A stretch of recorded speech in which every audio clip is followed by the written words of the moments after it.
Welcome to Retro Fanfic Retrospective, the podcast where we dredge up old fanfiction and expose it to the cold, harsh light of 2019. My name is Amato, and with me are... Tori. And Taran. Dom is sick tonight, so we flew Taran in from Georgia at the very last minute at great expense. Thank you for that. Yeah, well, you know, we're a humble podcast, but we have commitment. All of our budget goes to plane tickets. Yeah, deep pockets, big sponsors, specifically for me. So I appreciate it. We're in the pocket of big fan fiction over here. Yeah, you know, I'm sure someone is a listener is a Taran fan. Maybe. There's me. Yeah. I'm a Taran fan. Self-validation. Yeah. If I wasn't a fan of you, I wouldn't invite you back on. I would come up with lame excuses about how I couldn't find any appropriate fanfic for us to do, or something like that. You said Dom was sick, right? So I'm told. Yes. Not trying to implicate anything right there. Yeah, I mean, Dom said they were sick, but they didn't look sick, so I'm skeptical. I actually thought they looked a little sick myself, but I don't know. Maybe that's not something someone should comment on. That's a really good point. I have no idea whether that's appropriate or not. We should just keep gaslighting Dom's declaration of being sick. Like, you look just fine. Yeah. God, that would be awful. Do a stakeout. Sort of like what it's like to live with an invisible disability, basically. Everybody's like, you look just fine. Yeah. Like, yeah, I'm sure. Now, we are having you on, Taran, because I was under the impression that maybe you played some Legend of Zelda in your time. I have played several games. Mm-hmm. Not early games, though. Well, who cares? I haven't played original Legend of Zelda before. I've picked it up and tried it and done a few streams and just been like, these controls are not good enough for me. Oh my god. That's so blasphemous to me. But what do you consider an early game, Taran? Because I recall you played Majora's Mask with me. I haven't played any of the Game Boy games, basically any two-dimensional Zelda game. But you played Ocarina of Time. Played Ocarina, played Majora's Mask, played Wind Waker, I played some of Twilight Princess and Skyward Sword. Yeah. Yeah. If you've played Ocarina, I think we're good. That having been said, I haven't played Ocarina. Oh my god. Yeah. Matter what is wrong? You haven't watched Digimon. You haven't played Zelda or Ocarina of Time. You played Zelda. Sorry. Yeah. It's my bad. I played the heck out of Link's Awakening, the least relevant game to anything. Hey, Link's Awakening is a great game. It's a great game. That is a really classic. good game. It's just obscure enough for you. Yeah. Well, no, it's that the only game system we had was a Game Boy. And if you start ranking Game Boy games by quality, like if you were dividing them into tiers, Link's Awakening is its own tier. Huh. It's just that much better than any other game for the Game Boy. Like, it's really good. Even Pokemon. Okay, maybe we can put Pokemon... But the thing is, Pokemon is not as well done at what it's trying to be as Link's Awakening is at what it's trying to be. And what years did they come out, respectively? Pokemon versus Link's Awakening. Yeah. Link's Awakening was earlier. Earlier, right? Yes. Pokemon was 96. You know, they might have been around the same time. Mm-hmm. We can use the internet. I feel like I should know this because I don't know if our listeners know this, but Zelda is one of my, number one obsessions. It's close to Digimon. I haven't, followed it as passionately in recent years, but my first tattoo was a Triforce and all that. Yeah, I knew, Tori, that, at least we would have some Zelda passion coming from you. Oh, I have so much passion. That painstaking sewing needle that I dipped in ink and then shoved into my skin is my passion. So, Tori, which Triforce do you have on your skin? It matters a lot. It's the Ocarina of Time version of the Triforce because it's the most iconic. And is it wisdom? Is it power? It's all is it three because you can't recognize that. Otherwise, it'd just be a triangle, which I do have on my hand, but that's supposed to be a... Wait a second. A triangle on your hand is, I believe, the sign of having a Triforce bonded with you, at least in this fanfic. But which one? Well, also in Ocarina of Time. Okay, well, which one's the green one? Except that... Courage. There you go. Is this green? Isn't it? Well, it's India ink, so it's supposed to be black, but it does fade. I guess you could call it green. It has Yeah. always bothered me that the set of 3 Triforces is a Triforce. Yes. It's confusing because the mark on the hand is all 3. And But Taran, are you talking about nomenclature there? I- Like, this is a Triforce Of the Triforce. of the Triforce. It should be like 1/4 of the Triforce or something. Yeah, this should This be is the like the force of wisdom. The force of wisdom. You know, that makes a lot of sense. that's a good point. But like it's in the same vein to say that they represent someone possessing a single piece of the Triforce. I feel like you would call it a piece of the Triforce, right? You wouldn't call it. I guess you call it the Triforce of Wisdom. the Triforce don't. piece of wisdom. Yeah. Wow, I'm so confused now. When you first assemble it in the NES game, you're picking up the pieces of the Triforce. I feel like that became convoluted in Ocarina, but as much as I love Zelda, it's hard to remember the specific details of every game, so. Zelda would be hard for me to go back to because after World of Warcraft, like fetch quests just have a gutturally negative reaction to them, and Zelda's like all about fetch quests. I don't know about all the Zeldas. I mean, kind of. Yeah, but in the good really. games, the fetch quest is like, well, you go to this dungeon. It takes you play a through while. the dungeon. Yeah, like, yeah. That's the point. Oh. That's the fun part. I was going to say it's about dungeons, yeah. Yeah. Like, I Fetching wouldn't call things that a from fetch dungeons. quest. I understand, though, because Zelda can be a very frustrating game to play in almost any version. Like, I grew up with the NES version, playing that since a little kid. And I feel like that's maybe the least frustrating, because it's very simple. You just go through the dungeons and you're kind of on your mission, and they slowly get harder, and you accomplish things. But as the games went on, especially moving into Ocarina of Time and the 3D versions, you have more and more little things you have to do, and you don't always know why you're doing them, but they are necessary. And It I sounds think annoying. they create fun by exploring the world, but the game can wear on. And there are definitely places where the puzzles get super hard and you get really stuck. And if you go away for like 2 weeks and come back, you won't remember where you were supposed to go or for what reason or what you're trying to do. So it is a very frustrating game, and I don't blame people for not playing all the way through a lot of them. Well, when you're a kid, you obviously you just get the strategy guide, right? Because you Yes. don't have that sort of pride in figuring it out yourself. At least I didn't.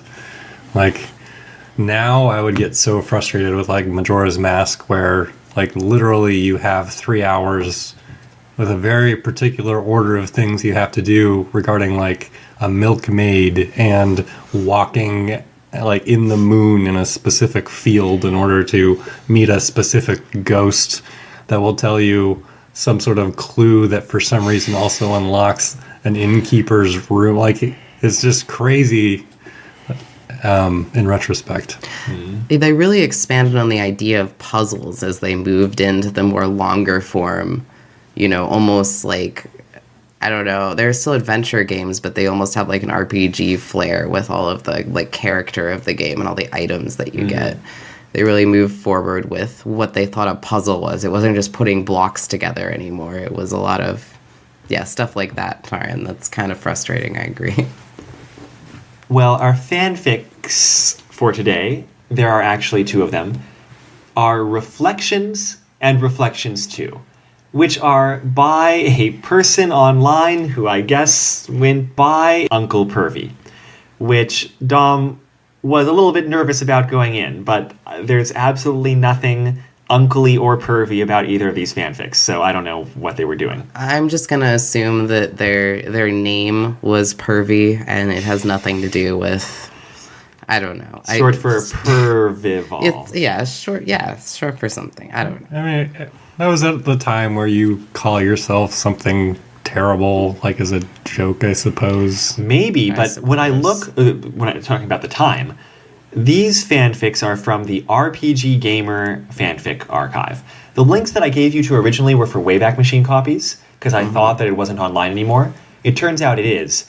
RPGgamer.com has like a new version of their page, but they actually have an archived version of the old stuff, and the fanfics are still just there. I got confused because when I originally looked there, these fanfics were not under The Legend of Zelda, because they were under The Legend of Zelda Ocarina of Time, which has its own fanfiction section for some reason. Anyway, We're talking late 90s, as in 99, early 2000s. And this was in the period of time where most of these authors were using their own names, or at least their own initials. We've got Kenneth Vendelboe, and we've got a Chris someone and a John Conway, and maybe half of them have handles like Frodo, but half of them are just publishing under their own names. I feel like as the internet went along, fewer people were just like, I'm going to do a thing online and use my own name for it. Would you name a third child Uncle? Uncle. No, I would not. And no one would, and that's a terrible idea. Yeah. Maybe as a middle name. No, not as a middle name. No. Because why would you call a child uncle? These fanfics, anyway. Reflections was published 10/26/01. So what is that, October 2001? Reflections 2 was published March 2002. So they were within short order of each other, like 5 months. But the comment by the author at the start of Reflections Part 2 is, this is a sequel to my oddly beloved fic, Reflections. So I guess within those 5 months, minus whatever time it took them to actually write the sequel, they must have gotten some good feedback. And poking around for Legend of Zelda fanfiction recommendations on the internet, 1 or 2 people still remembered the series and was like, oh yeah, Reflections was really good. And that's why I sought it out, and because it was short enough that I could assign it for 1 week, which is always important. Now, we were talking about random Legend of Zelda games, but this series uses all of the Legend of Zelda games at the time as part of its continuity, which is everything up through the Oracle of Seasons, Oracle of Ages games, I think. Wait, Majora's Mask? Was Majora's Mask out then? It came out very soon after Ocarina, I think. No reference is made to Majora's Mask, is it? Ocarina of Time was 98, and Majora's Mask was, I want to say, 2000. And the Oracle games were after that. Yes. That's what I vaguely recall. 2001. Yeah, for sure. Oracle of Ages, Oracle of Seasons. So, yeah, okay, well, I don't remember them referencing Majora's Mask, but maybe that's because of weird time shenanigans in Majora's Mask. I think that's technically a separate timeline. No, it's a direct continuity from Ocarina of Time. It's the only one of the games that's like a direct sequel game, basically, because a lot of them take place after the universe has already gone through. Maybe it's not the only one, but Adventure of Link is a direct sequel. Yeah, to Legend of I was Zelda. about to say I don't remember. Is Adventure of Link a direct Isn't sequel? it? I think it is. I don't think so, because No? the original premise is like you have to wake the sleeping princess in that game. In the first game, I don't know. Princess, it seems like this premise is too similar for it to be like a direct sequel, because it seems like you'd almost be doing exactly the same thing both times. Maybe. Oh no, wait. Maybe it is. Sorry. Now, Just thinking out loud. These questions of continuity are almost kind of relevant, because Reflections, this first fanfic, is short, and it's from Ganondorf's point of view. Ganondorf. I'm gonna have to get used to saying that. Ganondorf. No, I mean, I'm used to it from Smash. That's true. So, what's the deal with Ganondorf in Ocarina of Time, you two? It's a little confusing because the way that they characterize Ganondorf is that Zelda or Link are not necessarily aware that Ganondorf is Ganondorf instead of Ganon. Wait. Because What? when they meet him, they seem to be in the fanfic. Yeah. Yes. They Well, seem to that's be true. surprised he's a Gerudo, but as far as I'm aware, like in Ocarina of Time, he's like a dark man who's sort of an advisor to Zelda's father. But that was like a million generations ago in this fanfic. Okay. Yes. Yes. We'll talk through it. Yeah. I just mean, like, in original Ocarina of Time, what's the Gerudo and Ganondorf's deal? Because I never played it. Ganondorf is the king of the Gerudos. Okay. He is the only quote-unquote male born in their society, therefore making him the king, obviously. Of course. Duh. What are all these women going to do just running around without a man? But it's weird because it's also he is, like Taran mentioned, an advisor of the king, or at least they have a diplomatic relationship. But Zelda, as a child, is very immediately suspicious of him, and he seems to have a lot of like, ha ha ha, I really want to claim all that power you got over here. So he's basically kind of like a plotting villain who wants to take the power he has in his kingdom and conquer other kingdoms. Okay. That's kind of how he rolls. And he wants to get all the Triforce pieces because that would give him the power to take over the world. Unless I'm forgetting another part, I feel like that's kind of his whole character. And we don't really get the Ganon reveal until the end. And then it's not even clear, like, where that came from, other than he's like, haha, I'm a giant pig monster now. So if you played the other games, you're like, oh yeah, that's the Ganon I know. He's sort of more of a centaur, isn't he, in Ocarina? Kinda. He's like a bold centaur pig man. He's not a pig in robes like I'm familiar with. No, I don't think. No, he's also very, like, serious seeming in Ocarina. I don't know if that's the same in the others, but I always got this weird, like, slapstick vibe from, like, images depicting him from other games. He's a little more cartoony, but I still feel like that death ending where he's like, ho, ho, ho, was really terrifying to me as a child. One more question about Ganondorf before we move on. Why does he fight almost exactly like a futuristic car racer? Well, that must be canon, right? So as a centaur, I think he runs at Link. Yes, and Link's supposed to roll through his legs and hit him from behind. Okay, whatever. guess. I was just making a Smash joke. I don't know. Oh. I was really confused what you were saying. Oh, you were comparing he's a clone him of to Captain okay. Falcon for no reason. That went completely over my head. I don't think he does most of those moves in any game, so... Warlock Punch. Yeah, no, he mostly shoots like lightning or like little balls of energy out of his hands in Ocarina of Time. Am I wrong, or is there some sort of subplot in Ocarina that's explicit about wanting to like bring water back to the desert or something? Like the Gerudo Desert, and so you travel in the game to the Gerudo Desert and you meet all the female Gerudo at the end of the game. And I think there might be some information at that point of like, oh yeah, he's our chosen one, and he'll bring water back. Or I could be making that up. But. No, that sounds somewhat familiar. All this is just making me think I need to replay Ocarina of Time. It's an awesome game. It's a great game, but yeah, I'm just remembering now, like, a lot of the plot points are a little hazy for me. It's shameful, really. Well, this fanfic starts with Ganon recollecting. The fanfic puts all of the Zelda games into a single timeline, which is crazy, but they basically do that officially eventually, like, except even more crazy with multiple timelines. So whatever. Half of it is him recollecting. He's like, oh, I've gone through all these like reincarnations and generations and being Ganons and all this stuff. And he's like, oh, and then I did this, and then I was trapped in the Golden Realm, and then I did that, and then I broke out, and then I was resurrected, and then I did this, and then I got beaten up, and then I did that. And it goes on for a little long. Yeah. I think the first 2/3 or half of the fanfic is just him thinking about the whole situation, right? Yeah, that's the first half. Yeah. And I'm not going to get into it because I didn't care at the time either. But long story short, he's like, well, I give up. Yeah. Like, this whole using the Triforce of Power to, like, destroy Hyrule thing's not working for me, so, like, whatever.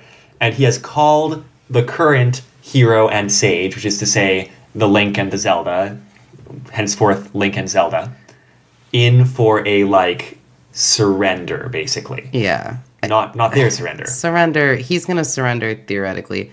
I will mention the only thing that's stuck about this opening is, like, how much he's, like, the bloodlines have been watered down so much that my hero isn't even a real rival. And it's, like, nothing in the games... going back to that, yeah. He does, over and over. And then nothing in the games indicates that the hero of time is of the same bloodline.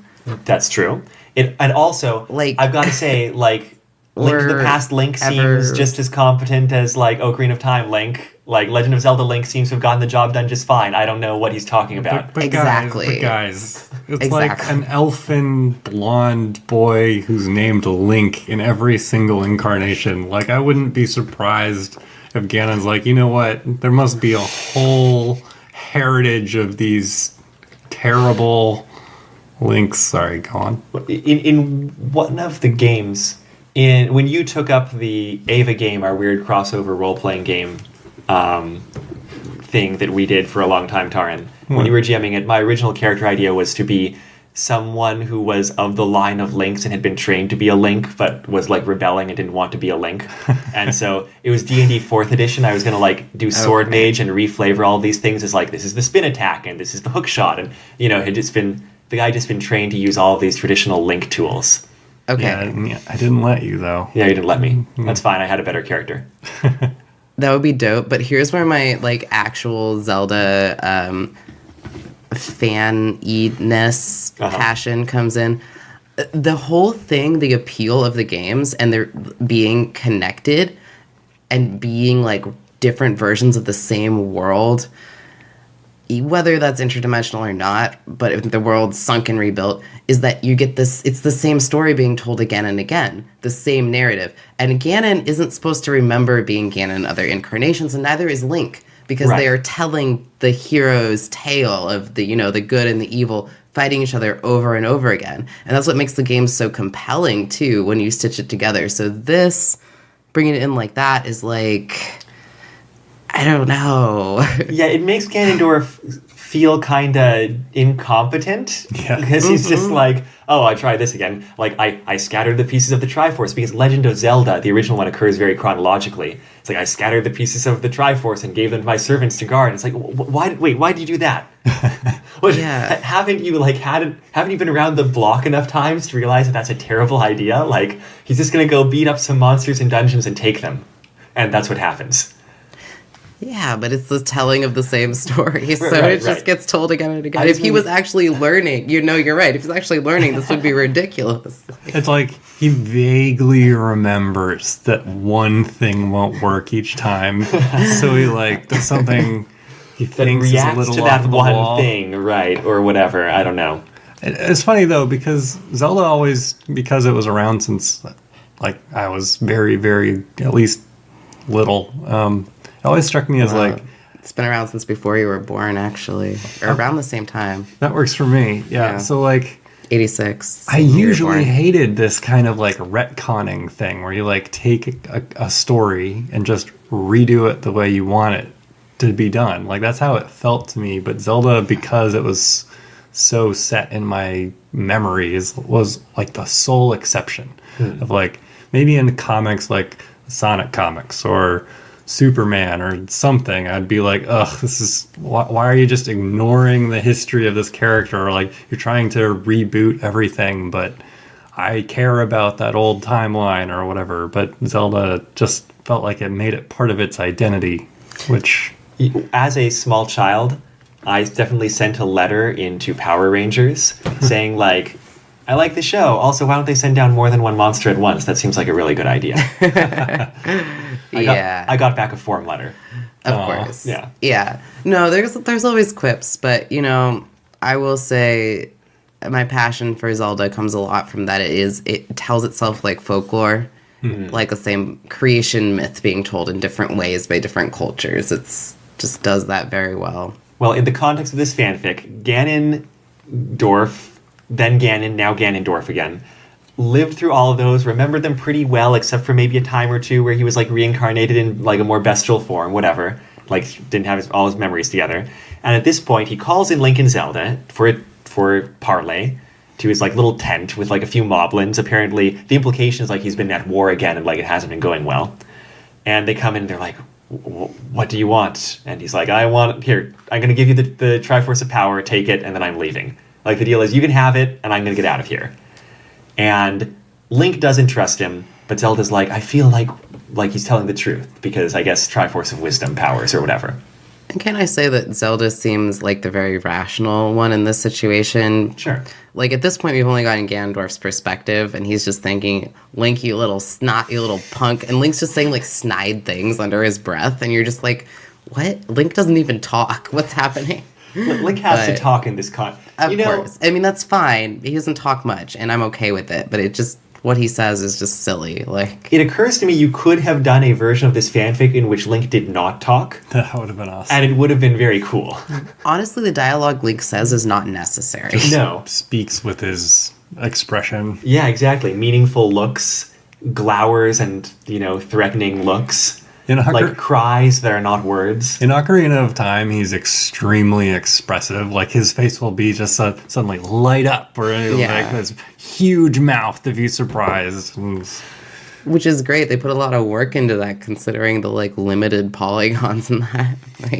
They've always had some good character with Link, where you find something and he freaking holds it over his head with a triumphant air, and he's like, yeah! They did everything they could with those, 8 bits? 64? How many bits in the friggin' NES? 8-bit on the 8 NES, bits? Yeah. It seems like it should be more, but... So when Link kind of challenges Ganon and Ganondorf and says that he's terrible, Ganon goes into a bit of a rant. And it's going to come back to this. If I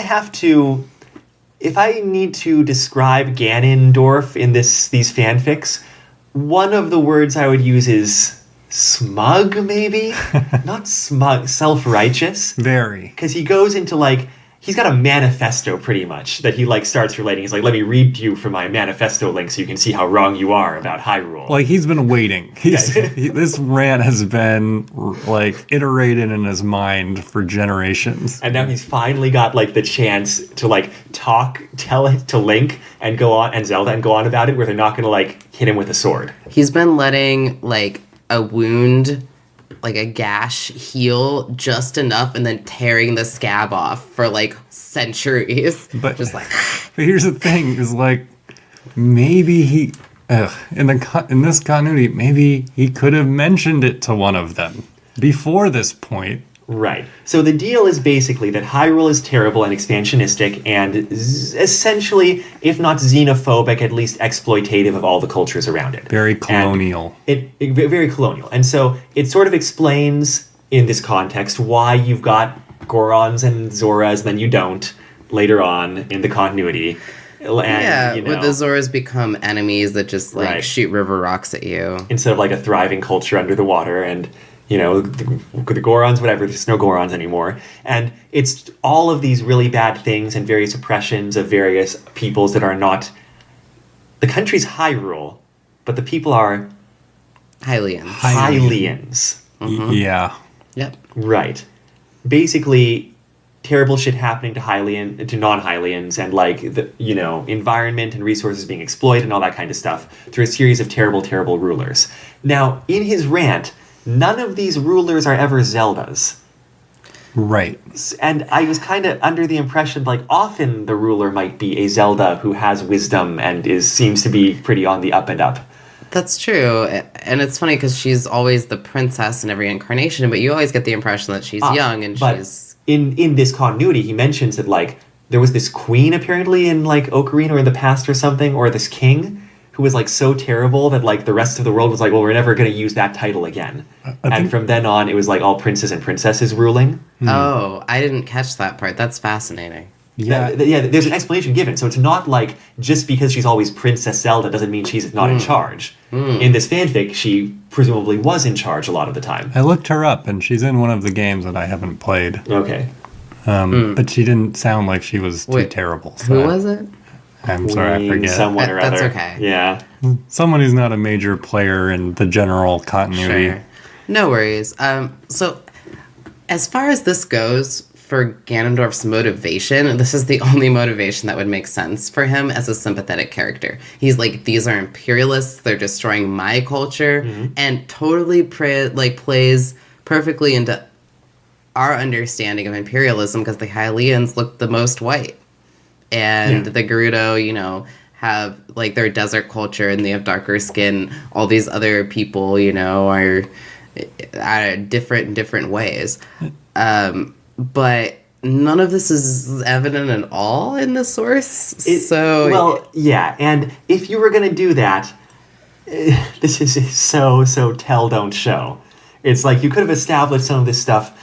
One of the things about these fanfics is, there's no characters that are not... Zelda, Link, Ganon, or a couple others that we'll get to who are also really big shots. You don't see any kind of culture on, the lower level or, on the community level. I don't know. I feel like you could have gotten at this theme maybe by having vignettes through the ages as Ganondorf or something, and doing some kind of more, just showing it more, which really doesn't happen. I agree, because it's very annoying to hear him just rant about this. It's also kind of surprising because he focused on like the more sympathetic cultures / species or whatnot instead of like his own people. Like you'd think that would be like grudge number 1. Yeah, like the Moblins or like the Gerudo, like all the people who follow him. Like the Gerudo he focuses on a little, but like...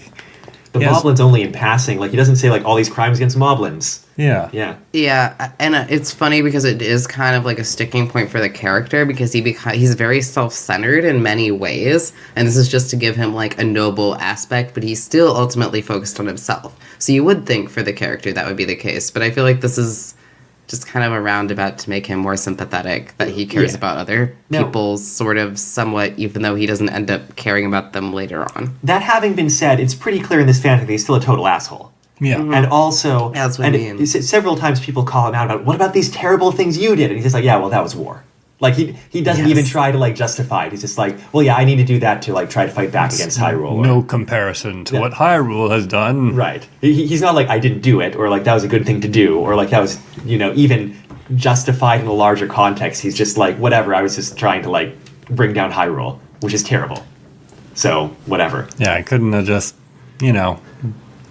told the people ever. You just had to go to war with them. It's funny because can you remind me, does he, when he's talking about like the Zora and everything else, is that in a speech to someone else? There is a speech. A lot of it's in his mind. He gives a speech to Link and Zelda, and then he's going to keep talking about this kind of stuff later on in the second fanfic, whenever he's got an audience. I was thinking that like it's almost like what someone would say if they were super self-righteous, but they didn't want to use like their own self for their own people as an example. So they were like, but look at what you've done to these others. I care so much. Yeah, it's like he's trying to make them feel bad, which I guess is legit. Yeah. And so in the end, he's just like, but no more, whatever. Like, oh yeah, here's a quote. Oh yeah, this is so weird. Right. This is so long. Well, it's not that long. Hyrule is dying. It has been in its decline since its bloody conception. In its prime, Hyrule was a greedy and grasping nation, yada yada yada. So he tried to destroy it. But every time I neared victory, you or one of your wretched ancestors have stopped me. I have had to endure the shame of defeat at the hands of a succession of ever-weakening heroes and sages. And ever-weakening? Whatever. Every generation dilutes your blood further, robbing you of your power and worth. Already you are both little more than peasants, sitting upon the blood and deeds of your ancestors. But no more. I am through with it all. Hyrule has fallen too far to save, and no one remains to protect from Hyrule. I will take my leave now. So he's just like, screw you all. I'm out. And he... Did you have a comment, Tori? I just want to say he demeans them for being peasants and yet imperialists at the same time. Like, what is his game here? That's it. But he goes over. He gives the Triforce of Power to Link. Actually, I think he does that before his little, speech. And it's just like touches Link's hand, like passes over onto his hand. Link has courage and power now. What does courage even do? Well, none of them actually like particularly do anything. Don't they? Well, it's not clear. They're supposed to be aligned with the attribute of the person who wields them, and also like in some way increase that attribute. Except as far as I understand it. Yeah, but Link uses all three of the goddesses all the time. Well, it's not about the goddesses, though. Like, the Triforces were imbued by the powers of the goddesses, but not directly correlated to... So basically, there's no courage power. Not really. I mean, it's having the power the of being a protagonist, I guess. Yeah. Well, no. Oh, it's like Door's power. Like, he's just gonna always be lucky. Well, I mean, in the sense that you get to save your game and then resume, that makes total sense. I love the idea that his power is immortality. Like, he just gets extra lives and he respawns, and that's the only courage power. It's like, that would be really frustrating to deal with. I mean, Link also finds all these, like, bomb-ass items and, like, always has, like, goddesses watching over him and all that. There are many Triforce powers. Some of them are always being able to find a shiny quarter on the ground when you're walking along. You, like, cut the grass, it's like a... Exactly. You break a pot, it's like, oh, here's healing. Here's some money. You can walk into someone's house and just take everything out of their, like, out of the pots and the cabinets and the chests in their home, and they're like, The power okay, of courage. I love that's great. it. Courage is just theft. Like, Link is an expert thief, I will Oh say. man! So Taran, in Link's Awakening, because you haven't played it, there's a store. yeah. You can steal from the store, Okay. and like you have to do it right. You like pick up an item, you go over to the side, and like the storekeeper's watching you, and then you like really quickly go off the side and go out the door before they can catch you. If they see you, they're like, "Hey, don't do that." But if they don't see you, you leave the store and you steal the Like item. the only game you can really And- steal from a shop in. And then the next time you go back to the storekeeper zaps you with terrible magic and like brands you a thief and you die. But it's Legend of Zelda, you just respawn, right? Right. And from then on, your name is Thief. You got Oh, to choose that's you got to right. choose your name, but from then on, like on the save file, your name is now Thief in capital letters. love And those little things. Everyone's talking to you like normally with the plot. It's like Thief. Is that you only- must do this thing? Is that only if you go back in? Only if you go back in. If you never enter the shop again, you're good. Anyway, on the way out, Ganondorf just has like a little internal monologue where he's like, they fell into my plans. I'm totally done with this war, but I wanted Link to take the Triforce of Power because having 2 of the Triforces will drive him crazy, and he will lust after the 3rd one. How do you know this, Ganon? I don't know. He's been alive a long time. He's been alive a apparently, long time, yeah. So, and he's like, and that will tear your country apart and screw all y'all, basically. Yeah. And he leaves open the possibility that he might have to save them from Link, I think, at the end there. It's like, No, he doesn't really say that. He's like, well, the hero might seize their Triforce. Oh yeah, no, you're right, he does do that. Perhaps I will be the one to stop the survivor if I care to, after like the 2 of Zelda and Link are forced to fight. and that's pretty cocky, you know? Yeah. Like, he's like, Well, his last line in the whole fanfic is also, such is the vengeance of the Gerudo. But also in the paragraph before that, as he's been emphasizing up until now, he says, I'm tired, but retribution is worth any exhaustion. You know, but it's weird because he keeps saying how tired he is and how much he just wants to be done. So it seems like that's why he surrenders the Triforce, but then it's Yeah. also like, maybe I'll be the hero. It's like, which one is it? Ganondorf? Which one? Well, when he says maybe he'll be the hero, he just means that like Link is going to end up lusting after the Triforce of Wisdom. Zelda's not going to want to give it to him, and they're going to fight. Yeah, but also, is he just want to be done, or does he want vengeance? I feel like Oh, those I see. are a little at odds too. You know what I mean? Anyway, Yeah. this first fanfic, this first part, thinking, oh, yeah, okay, so maybe down the line, Link will go crazy out of lust for the Triforce. Yeah, Yes. that's a good hook. And then Reflections 2 is insane. is crazy. And it's much longer. And, Reflections was clearly one and done. Like, that's all the author was planning to say on the subject. But I guess because of the popularity, like I said, sequel to my oddly beloved fic, Reflections, I guess he decided to write more. That scenario that he was expecting to happen, where Link would eventually be driven mad with power, happens exactly as he expected. And how long must it have been? Like a few weeks? 1 month. What? It's been a month. It's been 1 month, and the confusing thing about this is that Zelda acts like it's been years in her I head. thought it had been years. She's like, how long had she seen the signs? And it's like, A few weeks. I mean, maybe she's like, the idea is that like maybe she should have seen signs before he got the second Triforce think because she so, doesn't no. understand what has happened at all, and she doesn't ever reference that like she understands that it's the second Triforce which is driving him towards madness, as far as I can tell. She gets it. Every day since that fateful night, that being when Link received the Triforce of Power, Link has begged her for the Triforce, pleaded and debased himself for it to no avail. every single Finally, night. So since that day. Right. All right. Finally, he began to demand it and left Zelda with no choice.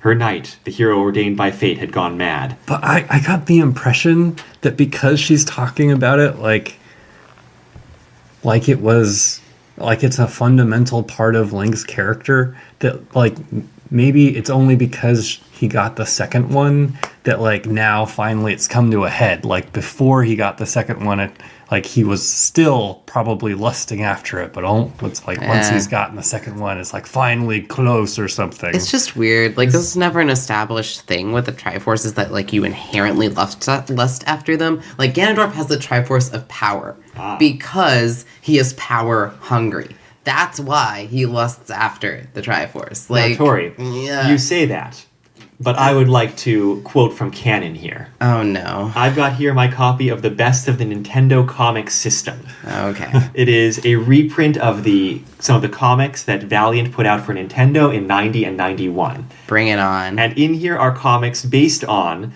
the animated Legend of Zelda cartoon, which is the most canon thing of all Zelda things, right? And there's this story called The Power. And after I read this fanfic, I was like, wait a minute, haven't I read something like this before? And I have. In The Power, Link picks up the Triforce of Power because Ganon left it in a room lying there, and he picks it up. But it's a Triforce of power, Yes. right? And Specifically power. And now he's got power and courage. Oh, right. Okay. It's the same thing. It's the same deal. He's Dang got the it. Triforce of Power. Right. And he almost immediately goes mad with power and is being all like, oh, maybe I should lord over these rat people, these Gorias or whatever. And it's like, I will show no mercy to Ganon. And then he's like, so Ganon flees him and he's like, I have to destroy him. But to crush him inside Death Mountain where he's strongest, I need more power. I need the Triforce of Wisdom. I must have it. And this is, in comic terms, about 4 pages since he picked up the Triforce of Power. And it's like the same deal. He gets corrupted by power. Eventually he has to renounce it. And that's not quite how the fanfic goes. And, the Triforce of Courage, which left him at one point, returns Zelda's to him. crying, and I see. Yeah, and love prevails, and he starts turning into a pig. He starts turning into a pig. And then Yeah. he's like, well, excuse me, princess. In this particular story, he does not say that. He just my wants God. kisses until Blasphemy. that power thing. Still wants kisses. Anyway, the point is... Actually, I think I've read that. I think This I is have that a in a much compilation. this was a much happier ending though. than the fanfic, not to for spoil sure. anything. Yeah. But anyway, I don't know if Uncle Pervy read 1990, 1991 comics adaptations of the cartoon, but like... I'm actually starting to think so because it seems, now that I think about this comic, because I have read some of this comic, it seems very much more based on the comic than the games kind of thing. Like the drama this of it. Ganon is nothing like the Ganondorf in this fanfic. Well, no, but the Ganondorf in this fanfic is based on Ocarina and Ganondorf, and Right. it's supposed to sew everything together. And I guess all I'm saying besides plagiarism, I'm not saying plagiarism. I guess all I'm trying to say is that this concept is out here in Zelda-ness. Yeah. That you have 2 Triforces, you want the 3rd Triforce. And I that's probably a accept bad this. idea. Totally acceptable. I will say, like, I thought the beginning of Reflections 2 was probably my favorite part because of it, because I thought it did have a very creepy atmosphere. Yeah. Like, there's sort of this building tension as you listen to Zelda's thoughts about what she's going to have to do, and Link acts like, first he's like, really friendly, overly friendly, and then like, as soon as He's super manic and really obsessive. Here's a quote where, like, he's all kind of haggard looking and, has rings under his eyes. Will you finally give it to me, Zelda? He asks sweetly. Manic eagerness just barely concealed underneath. that's almost manic, yeah. euphemistic. Yes, she sighs. Come forth, my knight. His smile grows even wider, and his eyes seem to dance with a crazed light as he walks forward. Zelda imagines she almost sees his lips twitch as if he were about to begin talking to himself. And that kind of thing.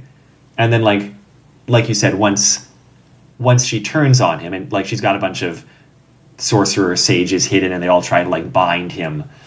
Once she turns on him, he's all like traitor and that kind of thing. And something I like probably most about it is that it doesn't try really to humanize Link at this point. Nope. Like, the madness has taken hold, and he doesn't like talk about, the voices in my head, or it's just like he just sort of slipped down this slope without realizing it. He's not himself anymore at all. And even though that's a terrible, terrible depiction of mental illness, this is like some sort of magical hold of domination over him. So It's still a depiction of mental illness, and I agree that it's terrible in the sense that it's kind of like fetishizing and demonizing at the same time, like a lot of things that make Madness the villain are. I will say that there's the elements of like truth, and that's what creates a lot of the fear. If you've ever experienced like intense emotion, obsession, paranoia, mania, addiction, yeah. All of these things are things that most people, I think, experience at some point in time to one level or another. So when you see this portrayed in an extreme way, you see that in yourself amplified, and I think that's what creates the horror of the situation. Yeah. And I think the writing is also relatively strong in this section, like you said, Taran, about making things very tense and full of dread and emotion. They try to bind him away Ganon style, like, I guess, with like a bunch of sages, just like a link to the past and stuff. And they don't quite manage it for unclear reasons. It's just like Two Triforces. He's got two Triforces. Yeah. And they can't manage it. And he murders Zelda. This is within like at the end of the first scene of this fanfic. Yeah. And then, takes the Triforce of Wisdom. And he destroys everything in a mile radius or something? Is that... I mean, yeah, we find that out later. He like destroys the whole city for unclear reasons. He's just crazy and power mad. After this scene, we switch over to Ganondorf.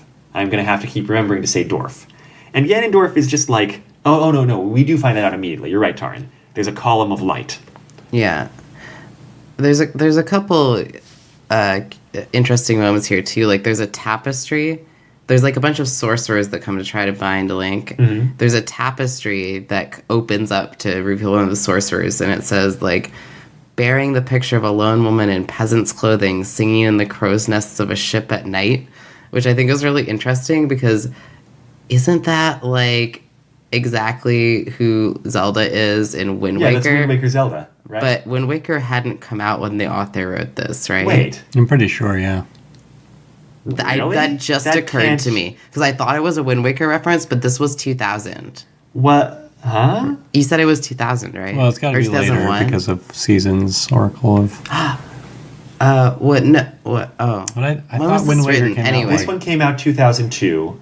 Like, what is it, March, April? Maybe it was right after. Maybe there were but previews? Anyway, it's a really good reference, is what I was just thinking. But then it, like, immediately occurred to me that it may have not come out. But it's a really good reference if it is. Reminded me a little bit of Mage Master, or the second part of the Mage Tome. Like, are you thinking of Magician? Magician. That's what I meant, yeah. Yes. How so? Oh, yeah. By Raymond E. Feist. Yeah, so when that one guy who gets possessed by his armor or whatever, like the...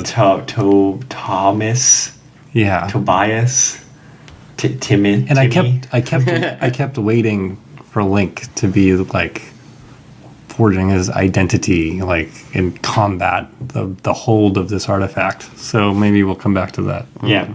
So Rauru, which is the city that they're based in, is destroyed, and there's horrible screams and people die, and it's bad. But it only takes a paragraph, and then we're back to Ganondorf, he's just been traveling northeast for the last month, going through nature, having a good time. Yeah, seems to be doing relaxing.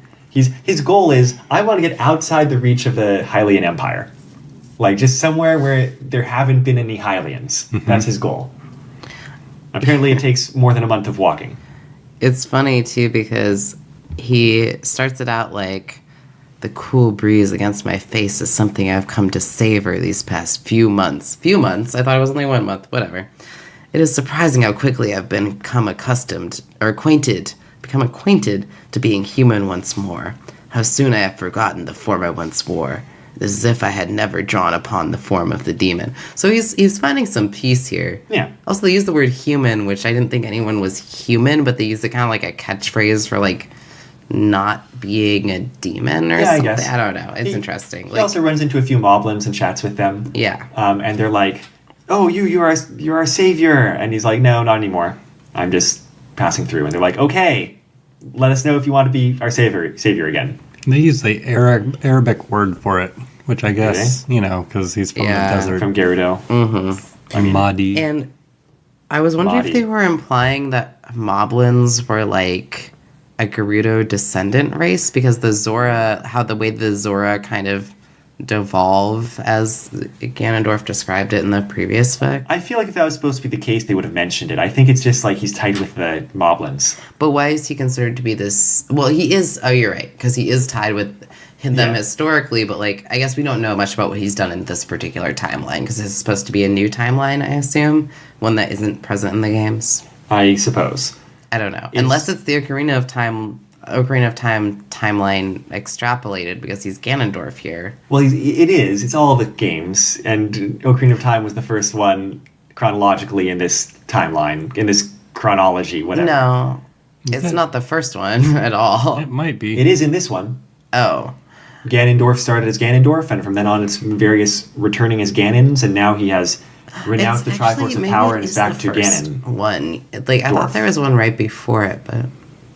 Well, not in this context. No, actually, that might be the first one in the chronology. I think it is also. Yeah, my little chart here It is, isn't it, huh? says that Minish Cap is the first one. Oh, that's crazy. Okay, yes. Okay. Followed by Ocarina. Okay, yes, thank you. I knew there was one before it. Minish Cap hadn't come out yet, so... Yeah. Ocarina of Time was supposed to be like a very ancient history, but like no one really knew it, which is kind of crazy. So, Ganondorf is having a good walk, and he sees like a light in the sky, like a star in the middle of the day, and gets closer and closer and lands before him. He's like blasted off his feet, and it's basically Final Fantasy final boss Link. Yeah. Right? He's like / vaguely DBZ Link. He's got like some wings and his eyes are glowing and there's some glowiness. The skin glows as if the sun's fire runs through his veins. Silver reflective clothes. Eyes glowing like hellfire. Just a lot of description here. His hands are sheathed in energy that is shaped vaguely like blades. All 3 Triforce signs marking his hand. And he accuses Ganon of making Zelda betray him. And obviously that's an opportunity for Ganondorf to chew him out a little bit more. Yeah. And insult the purity of his blood. I like I would have been a little like so happy with this fic if maybe it wasn't the time for it, but if Ganondorf had just been a little bit snarkier, like in his delivery, like I would have been like, oh, this is great.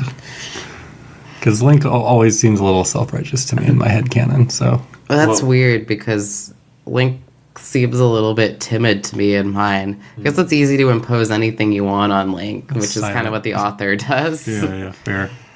And Ganondorf also taunts Link by saying, like, hey, I notice you don't have the Master Sword anymore by your side, because, only someone worthy can take the power of Thor or whatever. Right. And Link just blasts the heck out of him, and he goes unconscious. Which I loved.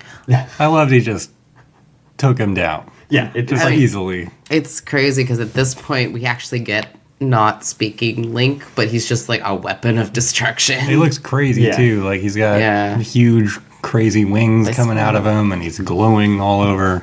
Yeah. It's like an angel of destruction. Where do we land on this in continuity? Because it occurred to me that like this can't be directly after Ocarina of Time. The fanfic? Ocarina of It's not. It's like way later. After. Yeah, it's after but all the he's Zelda somehow games. Ganondorf again. He's Ganondorf again because he renounced his demon form and he was that's giving up actually really the power important. of the Triforce. Oh, sorry. No, go on. So it's really important. What now? We'll get there. It's actually really important to him that that's his identity now. But let's go on. Yeah, he mentions like coming back from his madness, right? But it is weird to me that like if basically the first game he turns into a centaur thing that doesn't really look like a pig, and then sort of he turns into a pig for the rest of the games. Just like it bothers me that it goes from like quadruped to biped monster. It should have been biped and then progressively more bestial or something, totally. right? Yeah. The transformation he undergoes is like, to me it makes sense because it's like a magical, like I'm going to become the most powerful. But in terms of like sustaining that through various like rebirths and lifetimes, like he wouldn't be like he was giant then too. Like he wouldn't like be born that, you know what I mean? I would like it if he was. I mean, that'd be dope, but... He just keeps getting more awesome. He does in Wind Waker. He's huge and awesome looking. Oh, Wind Waker, he's Ganondorf again, too. I forgot about that. But yeah, also that. But yeah. Okay. Now, speaking of cool, Ganondorf is saved, and he wakes up and he's like, who's talking to me? Someone who looks kind of like a Gyarados. It's not. But the people who save him are the 3 oracles from the Oracle games. And I was kind of taken aback that they are main characters in this fanfic. Or, like, if not main, like they're important characters. And, like, I don't know. I just didn't think they were very popular, or, like, that people would have been paid too much attention to them. How many Zelda games were out at the time that this was put out? Like 10? 4? No. Hello, okay. Original Definitely Legend of not Zelda. 10. Original Legend of Zelda. Link's Adventure of Link. Link to the Past. Link's Awakening. That's 4 already. We've Link's to the got Past, Link's Awakening. Ocarina of Time. Ocarina And we of have Time. Majora's Mask. Majora's Mask. We and have then the the Oracle Oracle's games. games. So That's 8. That's 7. That's 8. 8? Okay. The Oracle games are 2 games. No, they're not. Yes, they are. Stop. They're no. You can't do that. Okay, that is quite a few games. You're right, but they were some of the most recent That's true. to come out at this point in time, and also they were good. They were good. I mean, they weren't as good as Link's Awakening. Well, yeah, but they were good. They were more recent, and they involved the oracles, who are avatars of the goddesses. Or something, and I think, right? well, that's, I don't know. I feel like they are, but they certainly correspond to the goddesses and are Anyway. linked to the goddesses, right? the goddesses were the coolest part to come out of Ocarina of Time. Like, seeing that initial opening sequence where it's like, Din, Ferrore, like, all of them. Ferrora, however you say her name. All of the goddesses, they created this world. That opening sequence was, like, formative to me as a child. Seeing how the goddesses created Hyrule and all of this stuff. I did not remember that. It was beautiful and powerful to me. So I feel like having the goddesses stick with you, especially because it's kind of a unique thing to have 3 goddesses that created the world and them correspond not to elements, but to, like, weird concepts that you can't quite make sense of. But also to elements, because it's wind and fire and earth. Shortly into this conversation, they explain to Ganondorf their role in things, and, like, Naru manages time, and Din manages the weather, and Ferrore... Nehru. What? Nehru. Nehru. And, in addition to that, apparently they're, like, the vessels through which the goddesses perceive the world. And pretty early on, Ganondorf asks Ferore's secrets, right? Yes. And he's like, okay, so, like, what cosmological thing are you in charge of? And she says, that's a secret. Like, you don't even know. Like, it's, what, time? It's stabbing. Seasons? It's Stabbing stuff. Yeah, we have seasons, time, and secrets. That's right. Right. And, I mean, from the games, I know what cosmological thing she's in charge of, which is passwords. But, Secrets, exactly. yeah, passwords. Ciphers. Are forms of a secret, Amato. She's in charge of the cosmological secrets of boxes and summoning them, and there being things in them, I guess. I love that secrets is just an element of the universe here. Like, if seasons and time are 2 distinct things, despite time being the motivating force for the change of the seasons, we don't have any, like, space. We're just, like, seasons and time. Those seem so similar to me. Why not have it just be secrets? Like, cool. Sure. I feel like right? in that opening sequence of Ocarina, like, Din makes the world, Ferrore populates it, and Nehru creates the laws, maybe of physics and of humans or something. I don't feel like that's exactly right, but it's something similar. But I don't know how that would fit in here. Because laws Ferrore are the fills opposite all of the secret. treasure boxes that were scattered around the world. The truth is, we have red, green, and blue, and they can correspond to whatever you want them to correspond to. Right. There. And it's fun that way. So basically, they're begging. They're like, "Hey, we need someone to take down Link. Link has gone mad with power, and, like, you're our best option because there's literally no other options." And he's like, no." And they say, "What about all the innocent people who will suffer?" And he's like, "Oh, let me tell you my manifesto."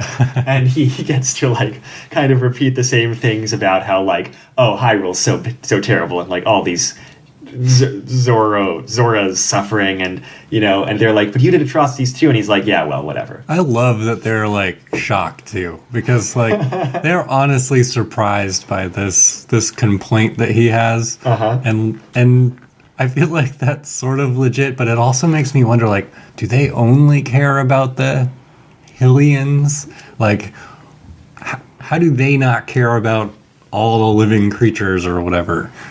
Like, maybe because because the sages were raised in privilege. Like, I don't know. They're from various races. They're not exactly from various races. They're like, at one point it's weird. Like, the reason that who is it, Din? Yeah, looks kind of like a Gerudo is just because the goddess she's associated with favored the Gerudo, and therefore once you become the Oracle, you start to take on characteristics of those races. It's a little bit out of left field. I don't know. I feel like associating the like Din's fire with the like kind of fiery Gerudo is not beyond reason. Also, what do y'all remember what the Oracles looks like in the Oracle games? Vaguely. They didn't really take on specific aspects of these. I mean, Din had slightly darker skin. Yeah, and red hair, right? Red hair, I guess that's true. Yeah, I feel like it makes logical sense.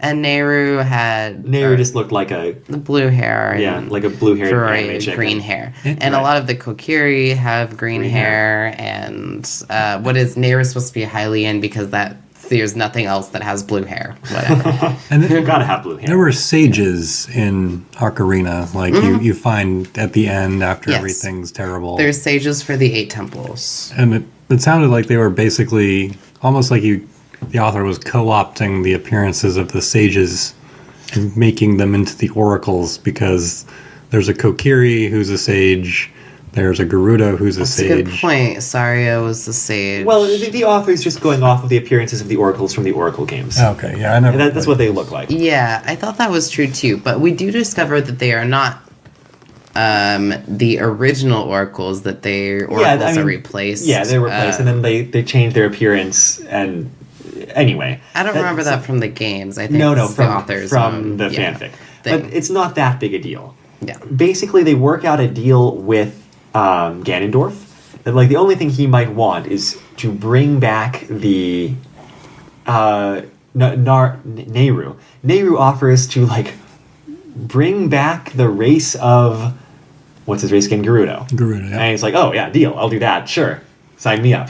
I loved it. Yeah. And it's weird. It's like not even that they have like cosmic power. Like they don't have the goddess's power. And there's a whole discussion about how the goddesses themselves are completely hands off. They're like the clockmaker, except unlike a omnipotent, omniscient creator deity, it sounds like more like they made the world to see if it would work. Yeah. As this fanfic describes it. And the answer is maybe it's not really working so well, but they're scientists. They don't care if it ends up well. They'll make a better world next time. Testing their null hypothesis, yeah. So it's not like they're like, we have omnipotent power to bring back the Gerudo. It's more like Nehru's like, I can find a way to make this work. Yeah, it's a little confusing. It's like, oh, we're the oracles. We don't do good stuff for the world. We make sure it works, which is saving it, even though that's not what our people want. It's like the only reason they're acting right now is because someone got all 3 Triforces, and that's real bad. I guess they're the check and balance. But it's like, if they don't have that much power, how are they supposed to like control the seasons? Well, they're not even the check and balance. They're taking it upon themselves in this fanfic to act now because they feel like they have to. It's not that the goddesses were like, hey, in this circumstance, it's your job to do this. Yeah. They're just acting on their own. And the author goes out of the way to explain that these people are like chosen for their role. Right. To like, essentially channel the will of the goddesses. Sort of, or something. They manage their thing, and they're the eyes of the goddesses. The eyes, yes, they're supposed to be observers only. That's correct. They're supposed to be observers, but then they don't explain why they're acting, and no, I guess because they have free will. Yeah. Well, sure. But they kind of came together in their decision, and they were like, this is gonna go to shit. So yeah. speaking of going to shit, they go back to try to find the Master Sword, which is still in the town that Link destroyed.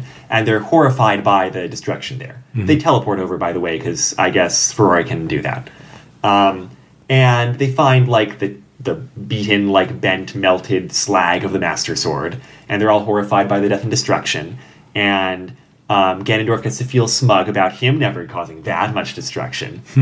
Even he totally has. Well, you know, for one thing, there's that. For the other thing, you also gave the Triforce of power to Link, knowing that exactly this would happen. So, so stop feeling so smug about your relatively less war crimes, Ganon. He's literally thinking this is exactly what's going to happen when I give him it. Ha ha ha. It's like, you did cause that, dude. I know. He could have just taken the Triforce and walked left. away. Right. Thrown it into the river.